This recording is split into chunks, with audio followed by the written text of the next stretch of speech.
आज अभी ग्रहण कुछ ही समय के बाद लगने वाला है। अभी हमारे ग्रहण से बचने के लिए, ग्रहण में सूर्य ग्रहण हो या चंद्र ग्रहण हो, उसमें जब ग्रहण होता है तो रेडियो एक्टिविटीज बहुत सारे कई प्रकार की किरण निकलते हैं जो नुकसानदेही होता है, हैजार्डस होता है। तो वो किरण से बचने के लिए यह दर्भ जो है, ये दर्भ का उपयोग हमें करना चाहिए। ये दर्भ दाब भी बोलते हैं, डाबड़ा भी बोलते हैं और पूरे हिंदी भाषी लोग कुश बोलते हैं और कई नामों से ये पहचाना जाता है। बहुवर्षायु ये एक किस्म की वनस्पति है और ये वनस्पति का नाम जो है डिस्मोस्टेचिया बिपिनाटा।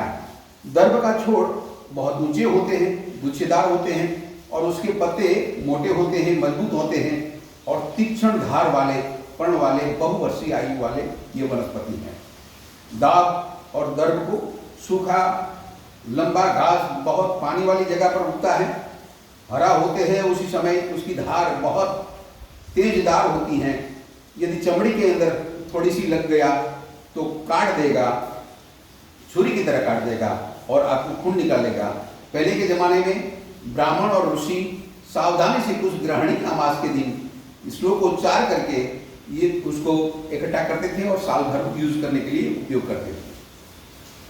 ऋग्वेद में दर्भ का उपयोग पूजन सामग्री और भगवान पुरोहित के आसन के लिए हुआ करता था। भगवद गीता में 6वें अध्याय में 11वें श्लोक में भगवान कृष्ण ध्यान करने के लिए कुश के आसन के ऊपर बैठने का बताया है। बौद्ध धर्म में ऐसा माना जाता है कि बोधिसत्व जो प्राप्त किया था वो गौतम ने ये दर्भ के आसन पर बैठ के ही बोधिसत्व प्राप्त किया था। हिंदू धर्म में संध्या, तर्पण, यज्ञ, श्राद्ध, कर्मकांड, हर जगह पर यज्ञ मूर्ति वराह भगवान का ये शरीर का बाल है, वो माना जाता है।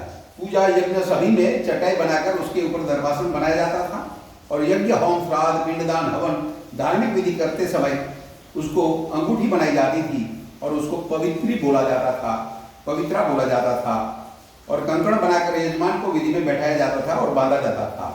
और जब तक ये यजमान पहनते थे तब तक वो यजमान शुद्ध परिशुद्ध हुआ करता था और वो पिंडदान करने के लिए योग्य माना जाता था।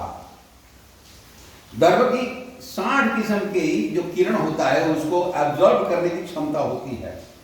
इसीलिए सूर्य ग्रहण और चंद्र ग्रहण के समय ग्रह के किरणोत्सर्ग से बचने के लिए घर में जो हमारी सभी जो खाद्य सामग्री होती है वो सामग्री बिगड़ न जावे, उसमें रेडिएशन न हो जावे, इसलिए हर चीज में, हर बक्सा में, हर डब्बे में ये दर्भ की एक एक तिनका डाल दीजिए तो आपकी सभी सामग्री सुरक्षित रहेगी।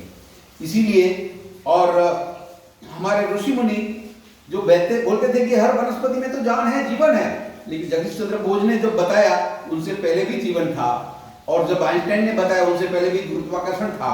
इसीलिए हमारी परंपरा में दर्भ का और हमारी परंपरा में जो वनस्पति का जो विज्ञान है, जो गहराई से जो हम वनस्पति को जानते हैं, हमारे ऋषि मुनियों ने जो बताया है उसके आधार पर हमारा जो विज्ञान काम कर रहा है। इसीलिए यदि आपको अपने आप को बचाना है तो आपको आयुर्वेद की ओर बढ़ना होगा, अपने आप को बचाना है तो हमारे अपनी परंपरा को पकड़नी होगी, तभी हम बच पाएंगे। वंदे मातरम। भारत माता की जय।